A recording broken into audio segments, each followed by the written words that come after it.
কিছুদিন আগে একটা ভিডিওতে বলেছিলাম আমরা যাবো কফি খেতে, কিন্তু সেই ভিডিওটা আমি ল্যাদ ঘরের মতো শুয়ে বসে কাটাচ্ছি, কিন্তু এডিট করা আর আমার হচ্ছিল না।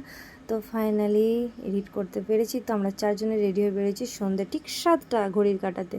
তো জায়গাটা প্রায় সুনসান লাগছে, রোডটা কিন্তু দারুণ লাগছিল। তো আমার লাইফে ফার্স্ট টাইম কফি খেতে যাচ্ছি, তাই ভাগ্নিকে বলেছিলাম ফাটাফাটি থেকে একটা ক্যাফেতে নিয়ে চল। তো ভাগ্নি বলে চলো সিলিন্দাতে যাই। তো অনেকটা রাস্তা আমরা বাইক চালিয়ে গেছি, দিয়ে 4টে কফি নিলাম। কিন্তু ওদের বায়না কফির সঙ্গে পকোড়া না হলে হয়, তো সেটাও হলো। তারপরে বিরিয়ানি, 2 রকমের স্যুপ, মোমো, আবার কোল্ড ড্রিঙ্কস, জল। ভাইরা কি করছে! আমি ট্রিট দিব বলে গেছি বলে আমার পকেট পুরো ফাঁকা করে দিয়েছে। ও সরি, পকেট না, পার্স। এরা যা মন তাই করেছে। তো সুযোগে থাকলাম, একদিন এদের পকেট আমি ফাঁকা করে দেবো। তো বাই দ্য ওয়ে, যাই হোক, জায়গাটা কিন্তু খুব সুন্দর ছিল। চারিদিকে সবুজ সবুজ সবুজ মনোরম পরিবেশ।